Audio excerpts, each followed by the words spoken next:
Olá pessoal, nesse vídeo é a terceira parte da reação de alguns pontos ao vídeo do Francis Farago sobre Atos, né? A suposta cópia que fizeram de Joséfo, né? Aí em determinada altura ele falou assim, seria o sexto argumento aí que estou colocando, que Atos é uma peça de ficção com personagens inventados. Poxa, bom, segundo o livro do Jonathan Bernier, a referência está aqui embaixo, né? Ele diz que Atos, ele descreve uma sequência de atos que parece correta. Tem 4 eventos em Atos que são datados de forma independente, né? Fora do texto que é a crucificação de Jesus, aparece em Atos 1:3, que seria aí por volta do ano 30. A morte de Herodes Agripa, está em Atos 12:23, por volta de 44, depois de Cristo. O governo de Gálio em Corinto, está em Atos 18:12. Esse governo de Gálio seria de 51 a 52, mais ou menos. Tem uma inscrição em Delfos que foi encontrada. E a sucessão de Félix a Festo, como governador da Judéia, que teria ocorrido aí por volta de 59 e que é falado em Atos 24 e 27. Então, veja, nós temos 4 eventos aí que estão citados por Atos, que citam personagens que não são ficção. Citam Jesus, citam Herodes Agripa, cita Gálio, cita Félix, cita Festo. Peça de ficção? Personagens inventados? Esses personagens não existiram? E a inscrição em Delfos, que fala do governo de Gálio, não existiu? José relata que Agripa reinou 3 anos como rei sobre o imperador Cláudio. Como uma vez que Cláudio começou a reinar em 41, então Agripa deve ter morrido em 44. Da inscrição de Delfos, nós podemos inferir que Gálio foi provavelmente o governador de Corinto podemos saber até os meses, de julho de 51 a junho de 52. Com relação à transição de Félix para Festo, né? Certamente é posterior ao mandato de Gálio como governador de Corinto, e 59 é o candidato mais forte. Temos também a expulsão de judeus de Roma sobre Cláudio em 49, que é mencionada em Atos 18:2, mencionada essa expulsão de judeus de Roma.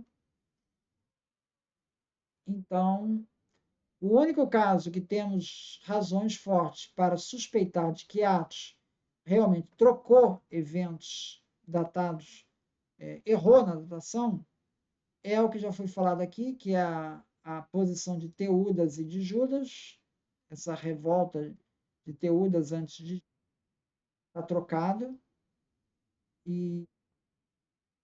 mas isso não tem qualquer efeito em relação aos atos ali de Paulo que estão sendo descritos e dos apóstolos que estão sendo descritos.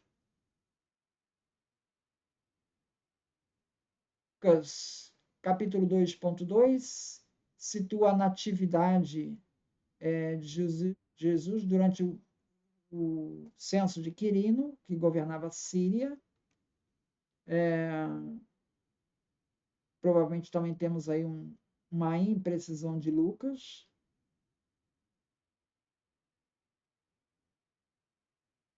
Então, chega à conclusão aqui. Quando Lucas está interessado em narrar eventos que envolvem os discípulos de Jerusalém e a igreja, quando, por exemplo, ele fala da crucificação, ele usa isso para marcar esses eventos, a perseguição de Agripa, os encontros com Gálio, Félix e Festo, ele não se desvia da sequência histórica. Tá? Agora, quando eles citam um fato histórico, como esse do Teudas e do Judas, mas que isso não é usado para fazer nenhuma marcação de data no texto, porque não envolve diretamente as figuras, aí ele comete erros cronológicos, ele já não é tão rigoroso.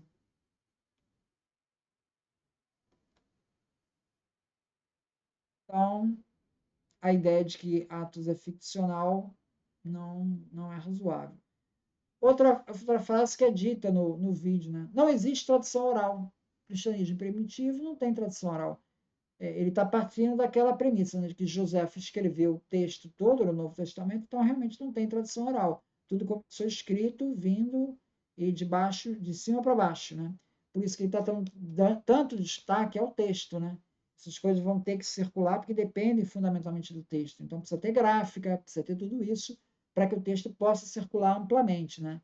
Só que não tem gráfica na época, né? E também não temos uma cultura impressa. O que existe é uma cultura oral. O Moses Finley fala que na Grécia, né, isso já vem dos gregos, né, ele observa que a cultura era essencialmente oral. As ideias eram debatidas em público, na sua forma falada, com recurso à arte da memória. O mundo permaneceu essencialmente o mundo da palavra. O Michel Psellos, ele se orgulhava de conhecer a Ilíada de cor desde criança. Então tinha esse recurso à memória. Os diálogos de Platão que a gente vê, ele reproduz essa forma de expressão. As pessoas tinham essa maneira de, até no texto, estar reproduzindo essa cultura oral, como essas ideias eram fixadas e passadas de um para outro. Historiadores como Tucídides, e aí quem vai falar isso é o Richard Bauckham, vai falar isso, né? Eles não mencionam qualquer obra como referência, eles não referenciam outros historiadores. Ele fala sempre de testemunhos orais ou de coisas que ele mesmo viu. Historiadores como Políbio, Arriano, Dion Cássio, Tácito e Joséfo, eles contam o papel significativo que eles mesmos tiveram nas histórias que eles narram. O famoso adágio de Heráclito, mencionado por Tucídides, dizia: olhos são testemunhas mais seguras do que os ouvidos, ou seja, a experiência em primeira mão como participante dos acontecimentos tem mais valor do que o mero ouvir das pessoas. Isso aparece no Evangelho em várias passagens. Por exemplo, em João 1,14, diz assim: vimos sua glória. Em 19:35, aquele que viu dá testemunho. 20:18, eu vi o Senhor. O Richard Bauckham, ele fala sobre isso. Ele diz assim: os historiadores antigos, como Tucídides, Políbio, Joséfo e Tácito, estavam convencidos de que a história verdadeira só poderia ser escrita enquanto os acontecimentos ainda estivessem na memória viva e consideravam suas fontes os relatos orais da experiência direta dos acontecimentos pelos participantes neles envolvidos. Bons historiadores eram extremamente críticos daqueles que dependiam em grande parte de fontes escritas. A fonte escrita era considerada de qualidade pior do que o testemunho oral. No cristianismo primitivo, a composição dos evangelhos, segundo Papias, bispo de Hierápolis no século I, que é mencionado por Eusébio de Cesareia, História Eclesiástica, capítulo 3,39, ele tem esse relato de testemunho oral. Ele fala assim: pois eu não pensava que informações oriundas de livros me seriam tão proveitosas quanto as informações advindas de uma voz viva e sobrevivente. Então, ele dava mais valor ao testemunho oral do que ao livro. O Evangelho de Lucas remete à mesma prática quando se refere, logo no primeiro capítulo, que consultou testemunhas oculares. James Dunn, em Jesus Recordado, né? Ele concorda com essa perspectiva plural do cristianismo e, e destaca essa predominância da forma oral de transmissão. Ele diz assim: a tradição de Jesus não foi originalmente um texto escrito que as pessoas pudessem ler em seus lares dotados de capacidade literária primorosa. Ela não foi levada para um lugar ou outro como relíquias sagradas, fixadas em forma escrita. Ela era tradição viva, vivida e praticada, mais do que guardada. Ela era praticada, mais do que lida, ela era ouvida. Tratá-la como um corpo inerte é perdê-la. Sua variabilidade, o princípio oral da variação dentro da identidade, não é um sinal de degeneração, de corrupção, mas nos coloca diretamente em contato com a tradição viva, como era nos primeiros grupos de cristãos. O Rudolf Bultmann, no início do século XX, é que ele começou a dar esse destaque no caráter oral da tradição de Jesus. Ele diz assim, o objeto da crítica da forma, né, é estudar a história da tradição oral por trás dos evangelhos. Gálatas 2,19 se refere a Tiago, Cefas e João como pilares da igreja. Por quê? Testemunho oral. Assim, Lucas abre seu evangelho, dizendo que consultou testemunhas oculares.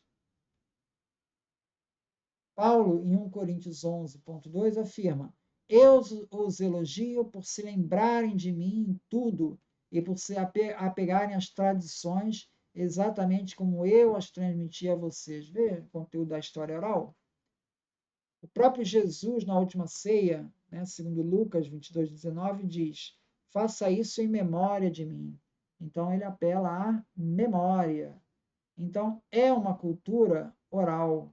Dizer que não tinha tradição oral não bate com esses depoimentos. Estou ligado, então.